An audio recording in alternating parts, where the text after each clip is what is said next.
selamat berjumpa lagi Mbak Yuni setelah 1 bulan dari pendampingan 2 kemarin kita tidak bertemu, sekarang bisa bertemu langsung lagi dengan Puji. Apa kabarnya?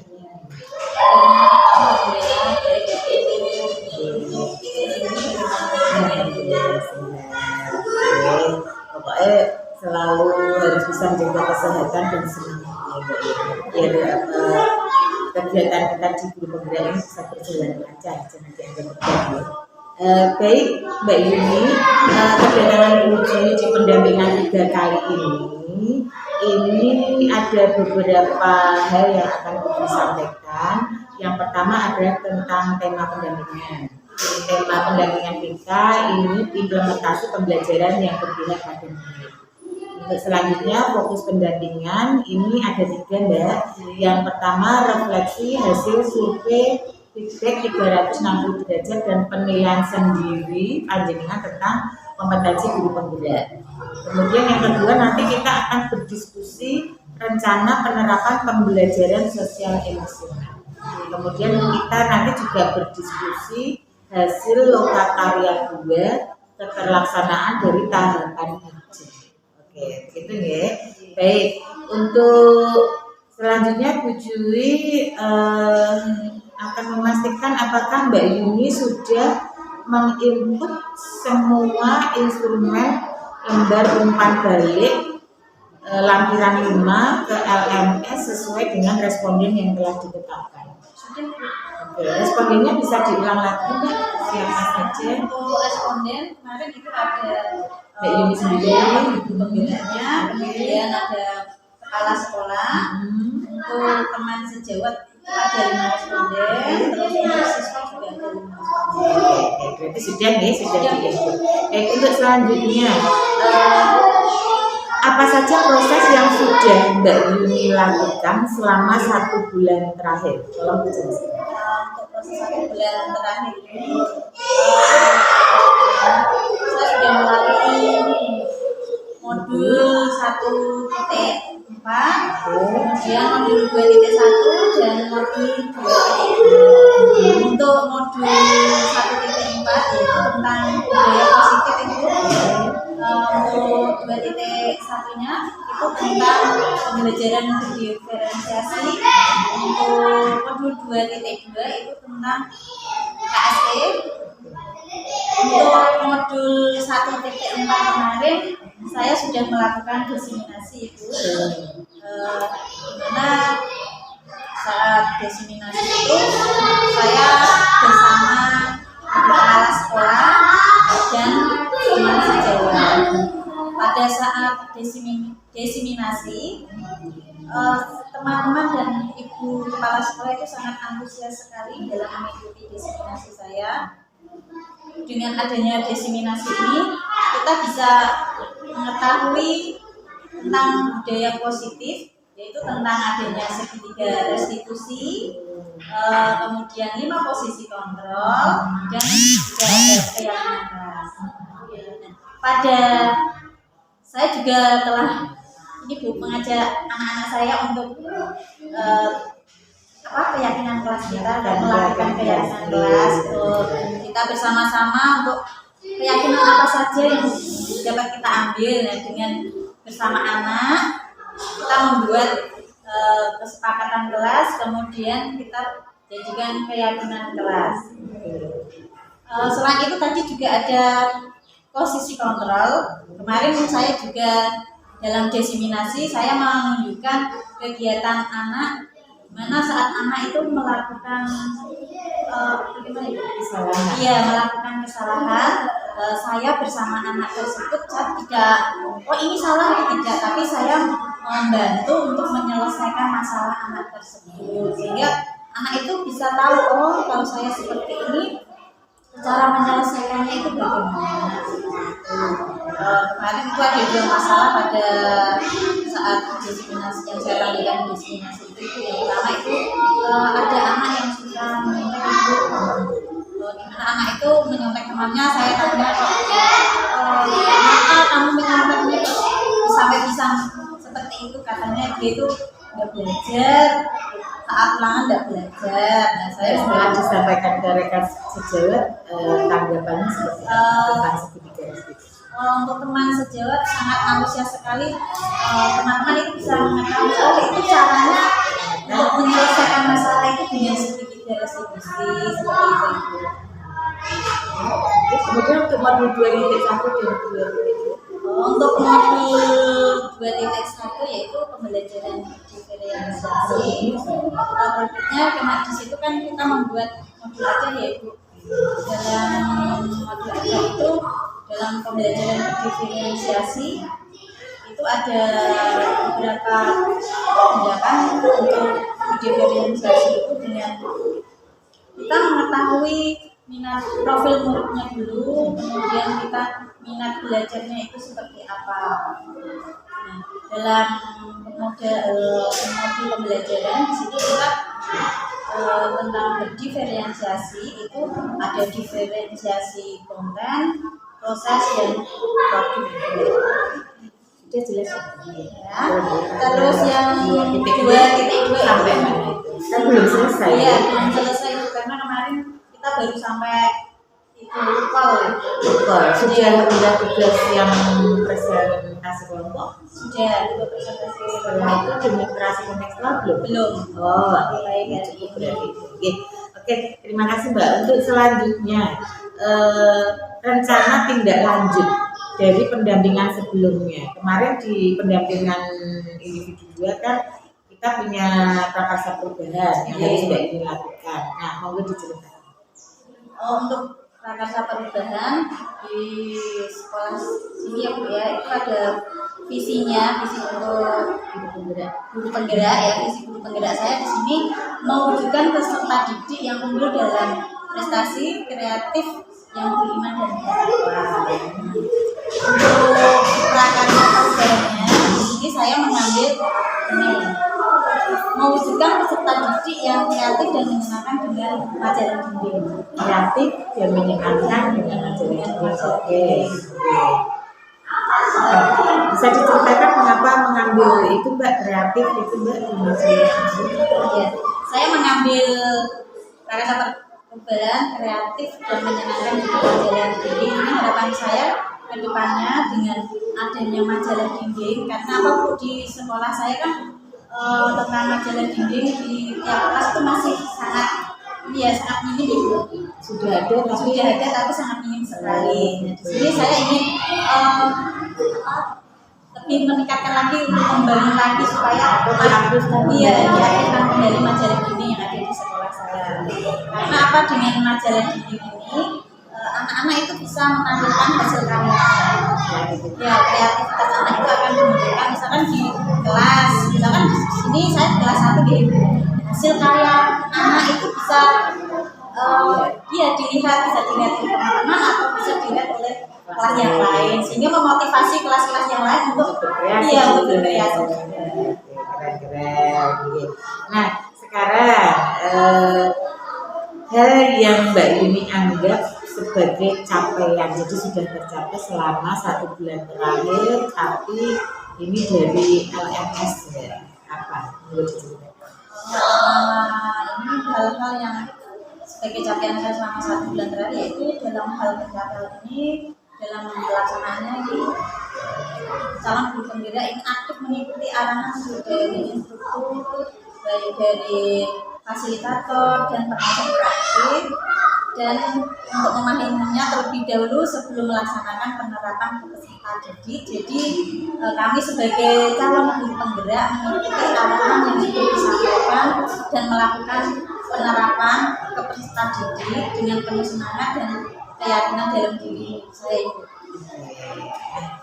Luar biasa ya, dari penjelasan Mbak Yuni, terutama proses 1 bulan terakhir mulai dari pelaksanaan pekerjaan tugas-tugas modul dan produk-produknya tadi dari modul 1.1 ada 1.4 ada diseminasi positif, modul 2.1 ada pembelajaran berdiferensiasi dan 2.2 KSE walaupun belum selesai ya, luar biasa. Semua tugas Mbak ini sudah dikerjakan dengan baik, hasilnya juga bagus, nggih.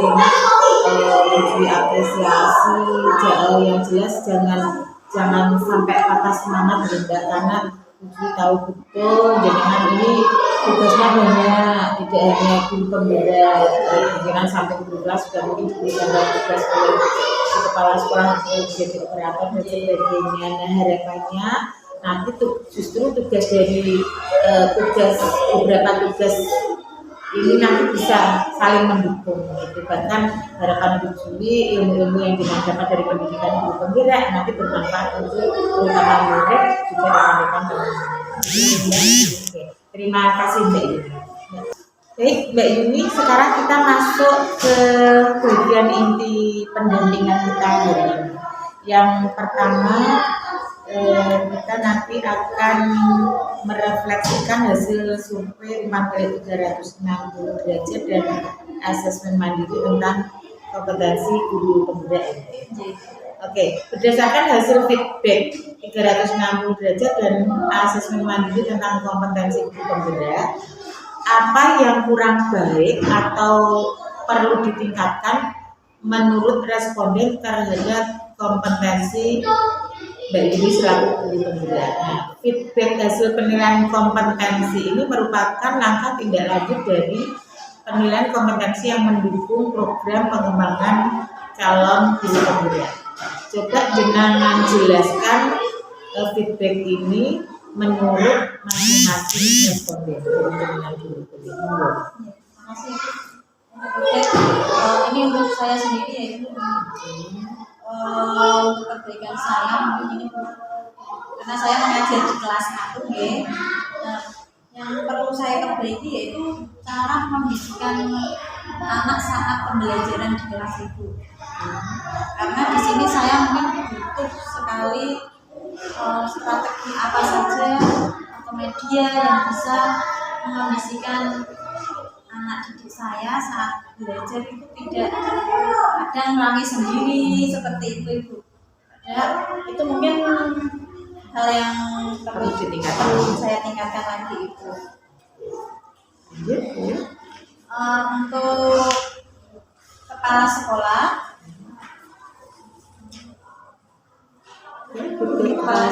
kepala sekolah, beliau selalu memotivasi saya itu.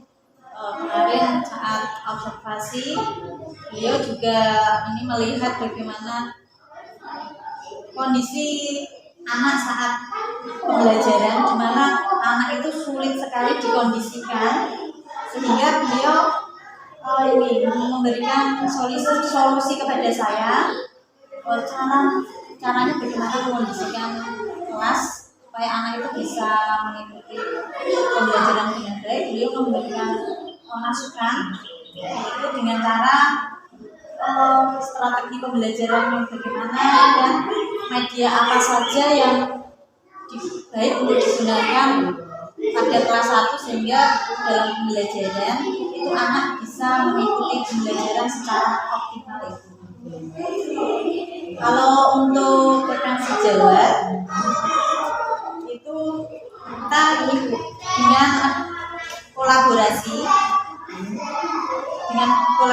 dengan teman itu mengasah penguasaan yaitu dengan adanya metode tadi media yang bervariasi yang berpihak pada murid, sehingga saat pembelajaran yang berpihak pada murid itu teman-teman sejawat itu dengan kolaborasi tadi itu bisa membantu kekurangan saya saat dalam pembelajaran itu.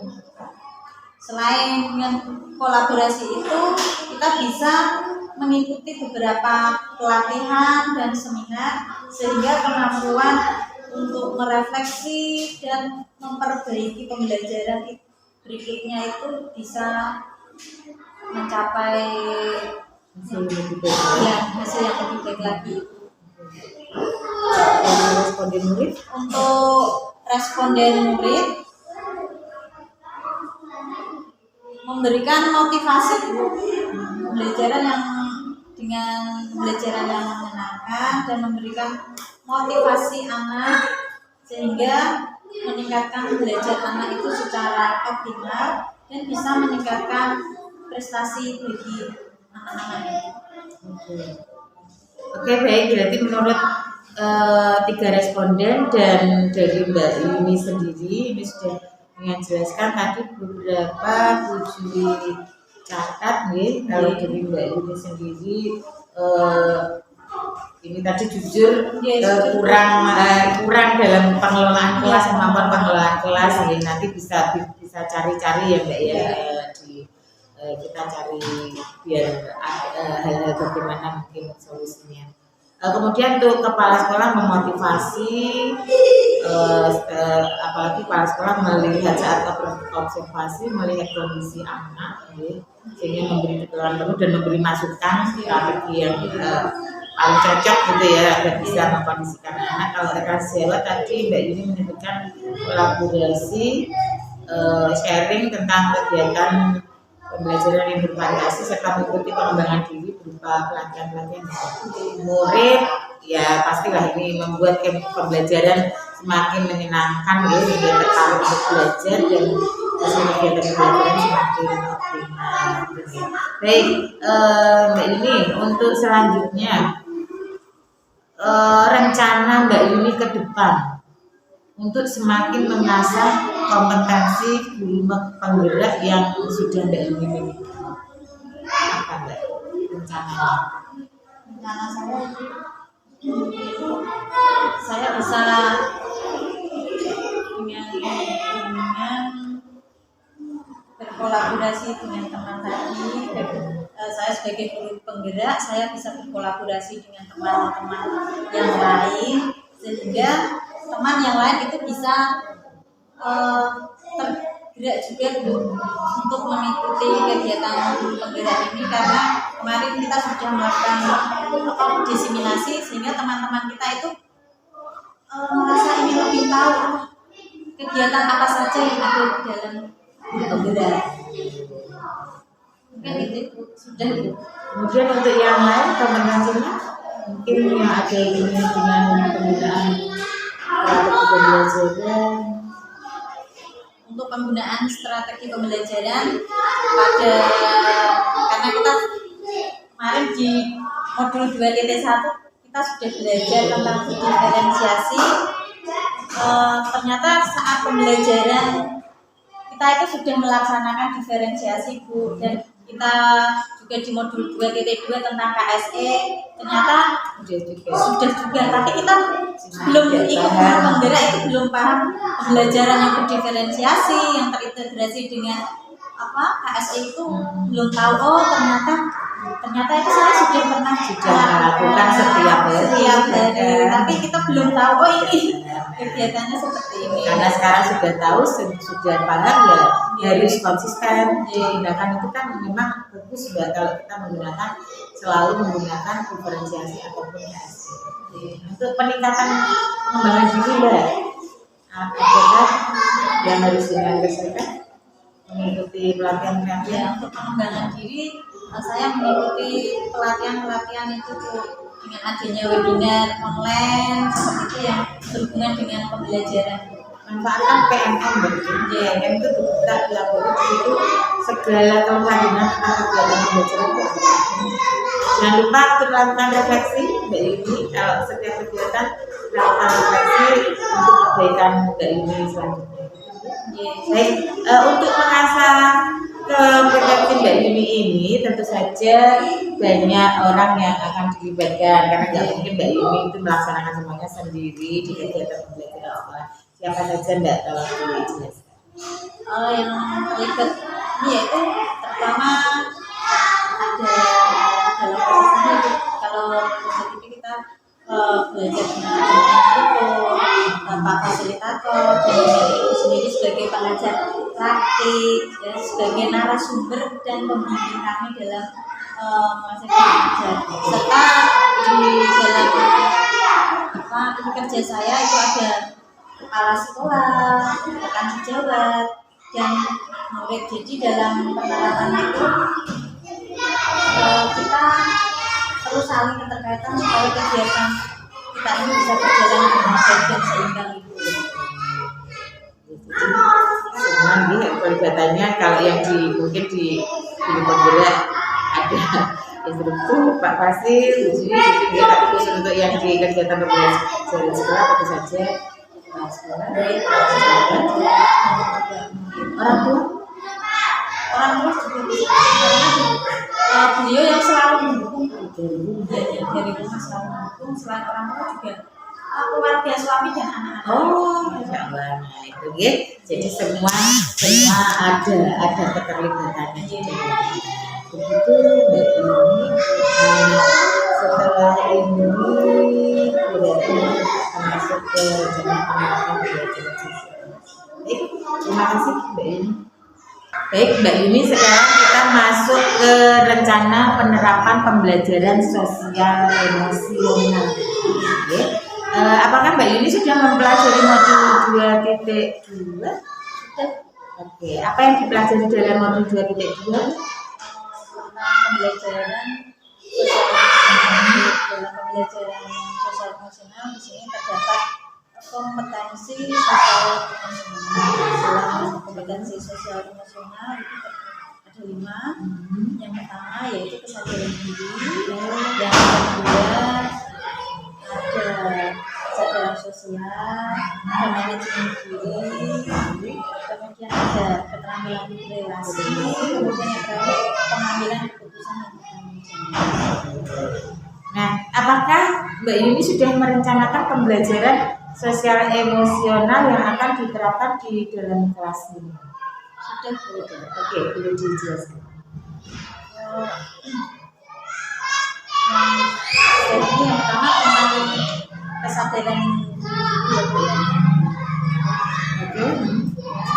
Ada kompetensi sosial emosional. Yang pertama kesadaran diri. Contohnya dalam kegiatan pembelajaran itu saat mulai pembelajaran, di awal pembelajaran kita bisa berdoa dulu. Setelah berdoa kita bisa menanyakan keadaan anak-anak dengan menggunakan emoji dengan perasaan senang, sedih, takut. Kemudian kita meminta anak-anak mengungkapkan perasaan. Contohnya seperti ini, pagi hari ini sudah perasaannya bagaimana? Terus mengangkat emosinya. Kadang ada yang anaknya merasa sedih, udah senang. Seperti itu untuk KSE yang digunakan itu yang kesadaran diri. Tujuannya apa kita guna emoji? Untuk emoji itu kita bisa mengetahui kesiapan dalam belajar. Sehingga kalau kita sudah mengetahui kesiapan anak dalam belajar, saat pembelajaran itu bisa berjalan dengan baik. Untuk yang kedua itu ada manajemen diri. Dalam manajemen diri kita bisa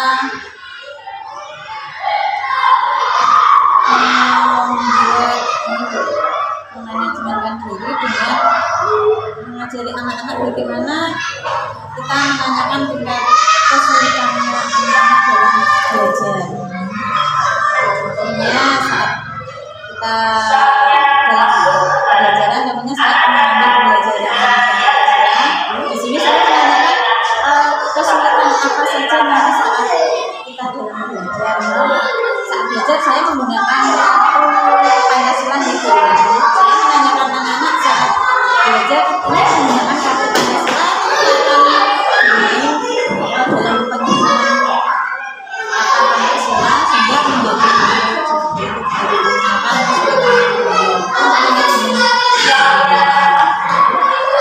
kemudian yang ketiga kompetensi sosial emosional yang dikembangkan yaitu tentang kesadaran sosial.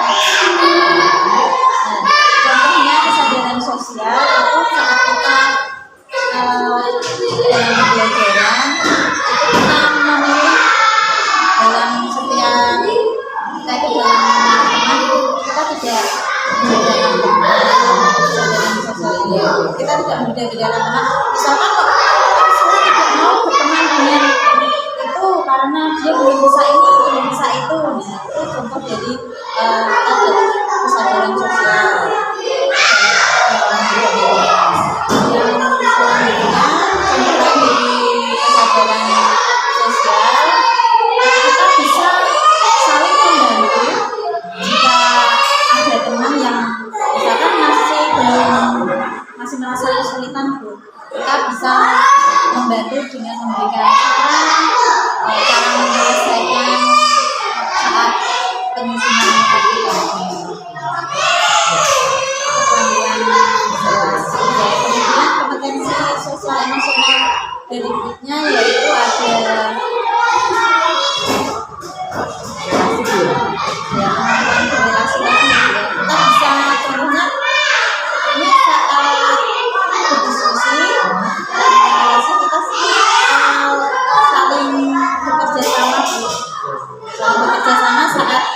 tadi seperti yang saya contohkan tadi, saat menyusun kartu kita bisa bekerja sama dengan teman, kita bersama-sama menyusunnya, sehingga dengan relasi itu kita bisa menyelesaikan dengan baik.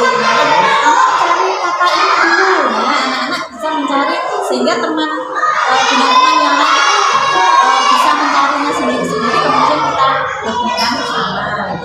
Kerjaan sudah cepat selesai. Kerjaannya akan cepat selesai dengan melakukan relasi. Kemampuan sosial emosional yang kelima yaitu pengambilan keputusan yang bertanggung jawab.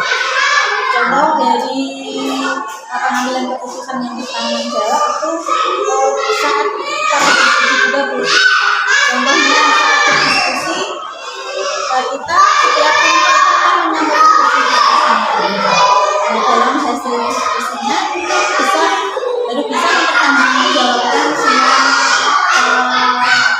apa yang sudah kita pelajari tadi. Misalkan kalau jawaban kita sudah sesuai, berarti kita sudah ini sudah sesuai. Tetapi kalau masih ada ini jawabannya belum sesuai, berarti kita harus bisa dan mau untuk memperbaiki kesalahannya tadi. Yang terakhir ya, berarti lima-limanya sudah, mulai dari kesadaran diri, manajemen diri, kesadaran sosial, kemampuan relasi, dan pengambilan keputusan yang bertanggung jawab. Ini sudah dengan masukkan dengan terapan di dalam kegiatan pembelajaran seperti yang sudah Mbak Yuni catatkan. Jadi, nah sekarang apakah harapan Mbak Yuni setelah menerapkan pembelajaran sosial emosional di kelas Mbak Yuni? Harapannya itu saya berharap terciptanya lingkungan belajarnya itu yang bisa kondusif dan nyaman. Karena apa, dengan suasana lingkungan belajar yang kondusif dan nyaman, anak-anak itu saat belajar itu akan merasa senang, sehingga pembelajaran yang kita berikan itu akan mudah diterima anak, sehingga apa, prestasi anak itu juga akan lebih meningkat lagi.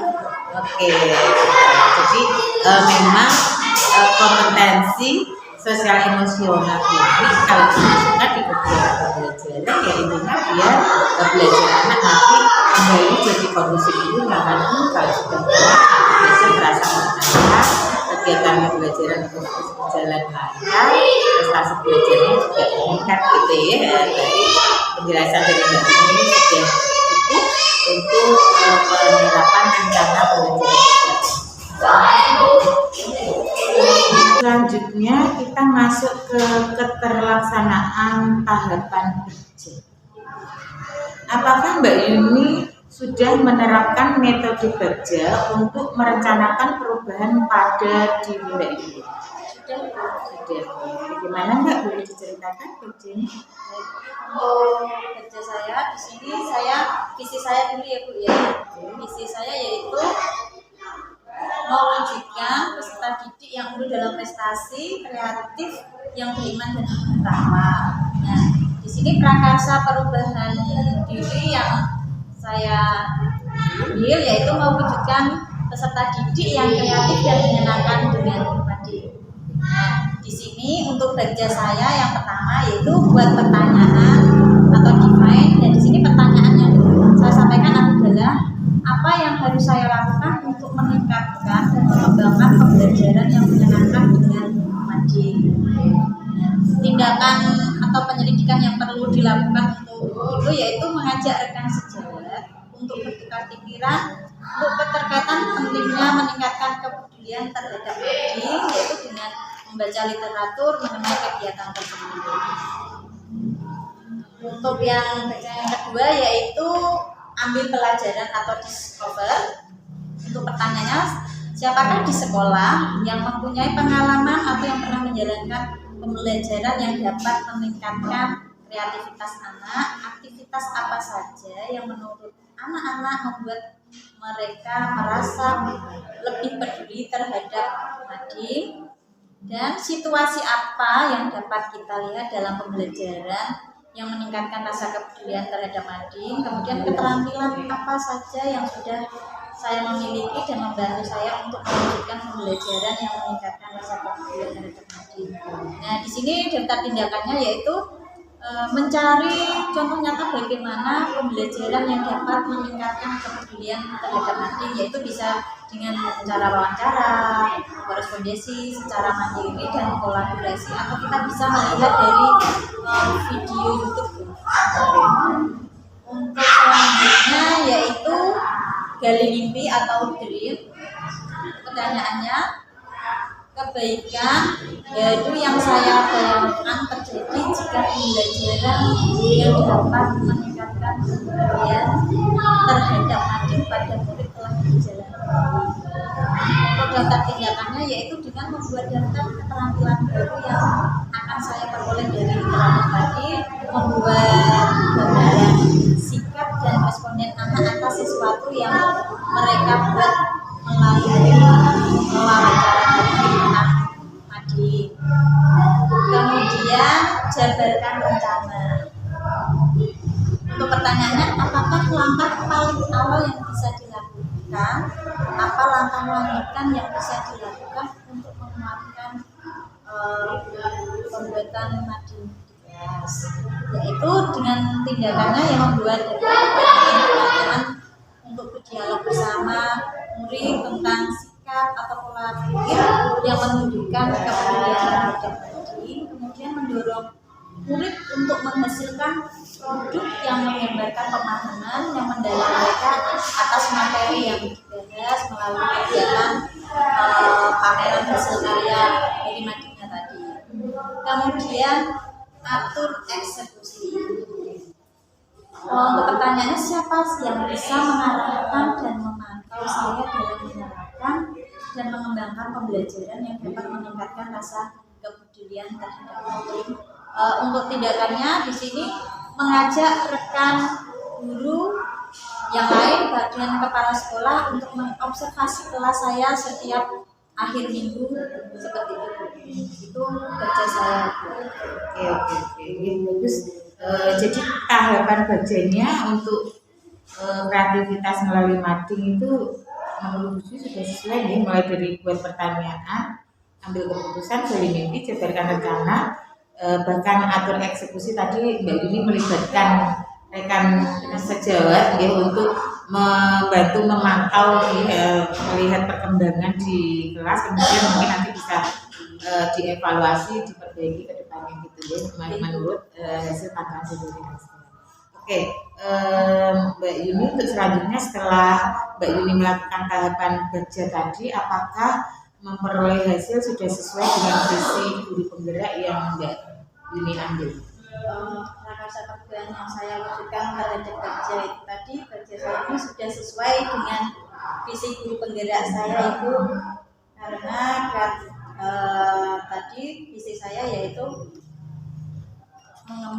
mewujudkan peserta didik yang unggul, kreatif dan menyenangkan dengan Nadine. Ini ada di visi guru penggerak saya. Jadi ya, ada di situ yang kreatif menggunakan Nadine, berarti sudah sesuai. Nah sekarang Mbak Yuni, apakah tantangan yang Mbak Yuni hadapi dalam menerapkan tahapan kerja untuk mencapai visi dari Mbak Yuni? Tantangannya dengan kerja saya mengondisikan Nadine dan kebutuhan yang saya gunakan untuk menerapkan ke anak itu sangat membutuhkan waktu Ibu, sehingga kami sendiri masih beradaptasi dengan keadaan agar bisa mencapainya itu lebih baik lagi. Kan ini baru rencana ya, tahapan-tahapannya baru rencana.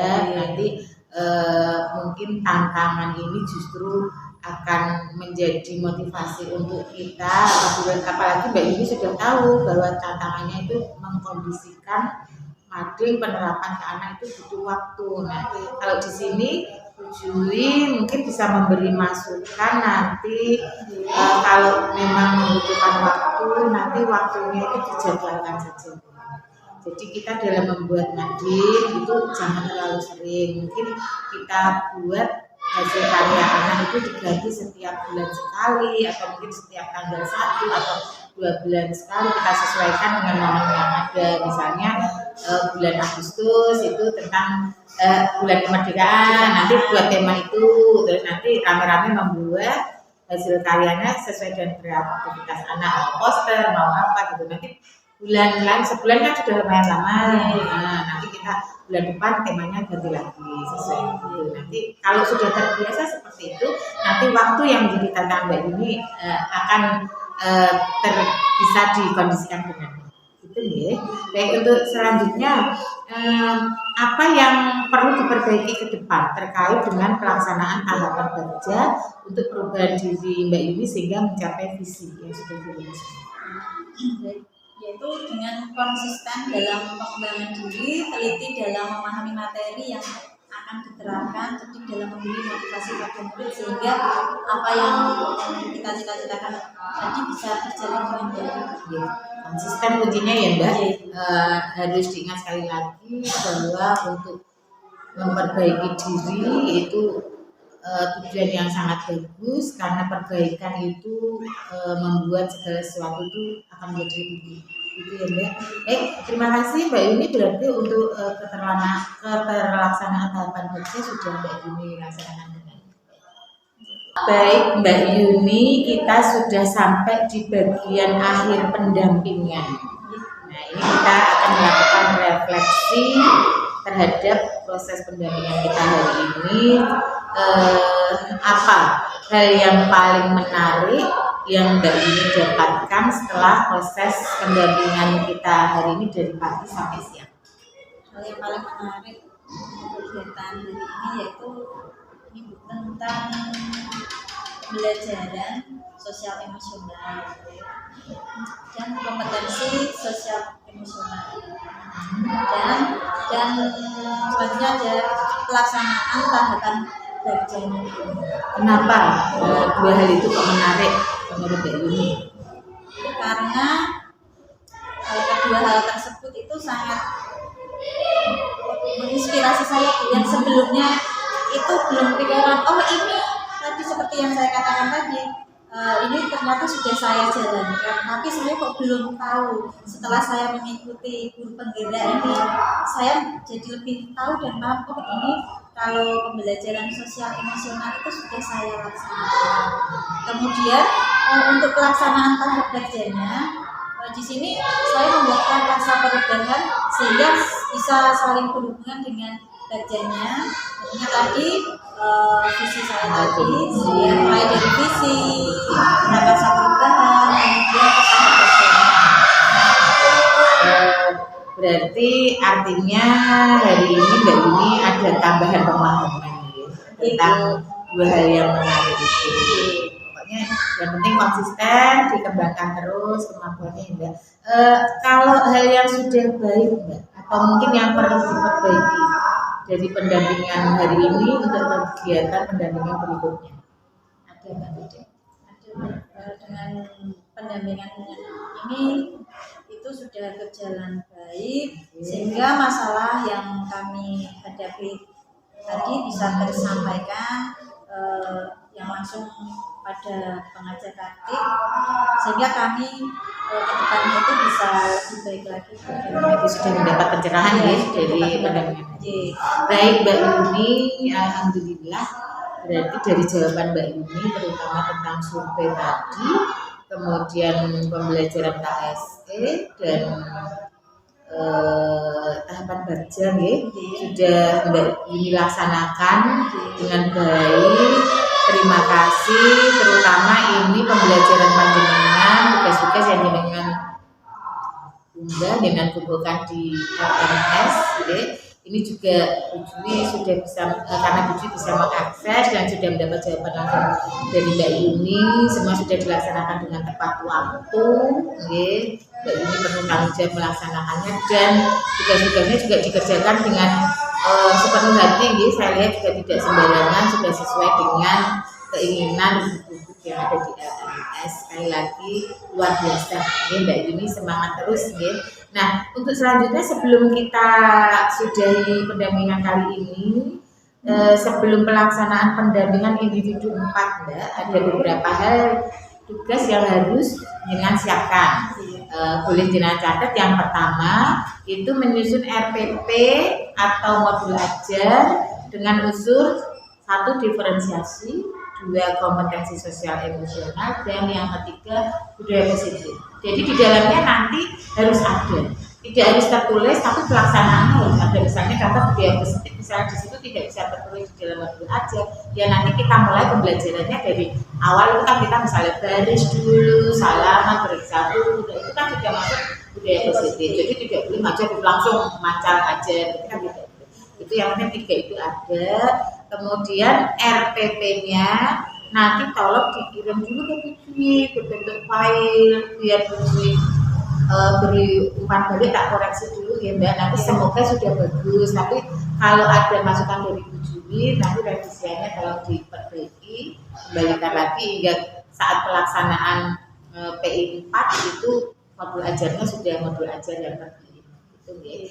Nah, nanti jadwalnya karena Mbak Yuni di jadwal saya lihat tanggal 15 bulan 10, berarti modul ajar yang dikirim Bu Juli maksimal seminggu sebelum. Berarti sekitar tanggal 8 bisa Mbak? Oktober. Oke, nanti dikirim dulu ya Pak.